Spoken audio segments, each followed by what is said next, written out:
On n'a pas sorti le petit t-shirt Star Wars, nous? J'allais oublier ma bague Dark Vador. Il est content. Et oui, Star Wars arrive à grands pas, voire même est sorti vu le nombre de vidéos que je tourne en avance pour la chaîne. Qui dit Actu Geek dit sujet pour ma chaîne après tout.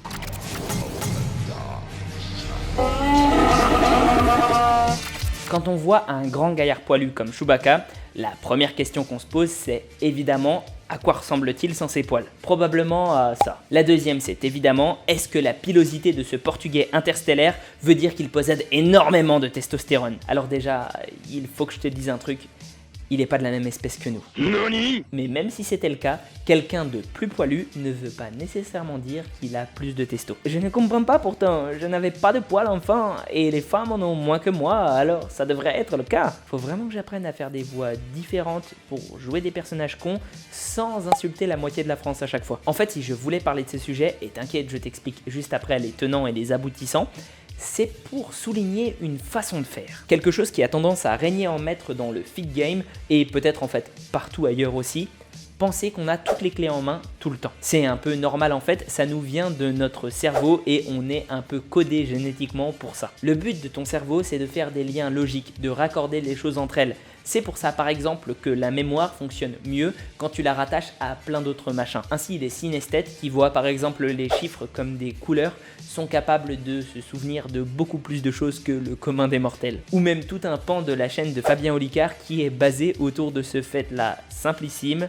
Ton cerveau retient mieux par association. Bref, toujours est-il qu'on cherche à expliquer les choses, à faire plein d'associations et on pense du coup tout le temps avoir tous les éléments. Sinon, la déduction devient beaucoup plus ardue et c'est un petit peu tout le but de la méthode scientifique que d'être capable de réfréner ses ardeurs et de se dire « Ok, on ne connaît probablement pas tout, donc n'allons pas trop vite. » En l'occurrence ici, ce qui vient à l'esprit, c'est de se dire « Ben écoute, j'avais pas de poils quand j'étais petit, j'avais pas de testostérone non plus quand j'étais petit. D'ailleurs, les femmes n'ont pas beaucoup de poils par rapport aux hommes et n'ont pas beaucoup de testostérone, donc plus de testostérone, ça veut dire plus de poils. Mais comme le dirait le chat sceptique, corrélation n'est pas causalité. En effet, chez une même personne, ça se vérifie le plus souvent.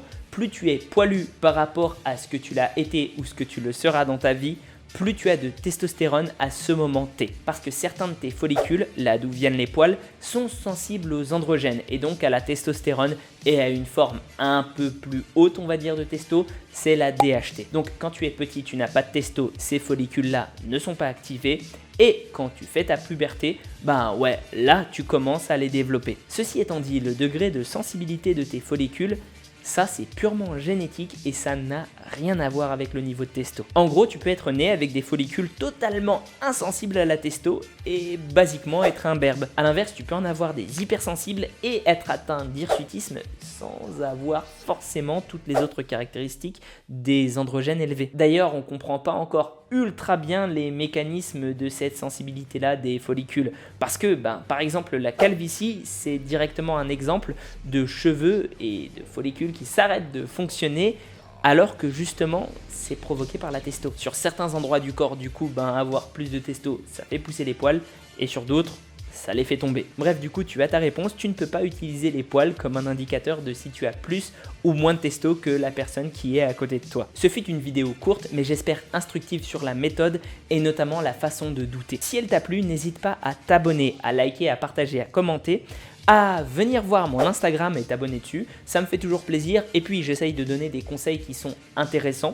Sinon, tu peux toujours aller voir le Discord pour qu'on puisse discuter ensemble et il reste mon Utip et mon Tipeee pour me récompenser financièrement. Et sur ce, prends soin de toi et à la prochaine. J'ai tellement peur de ce qu'ils vont faire avec le prochain Star Wars, c'est quand même ma saga de films préférée.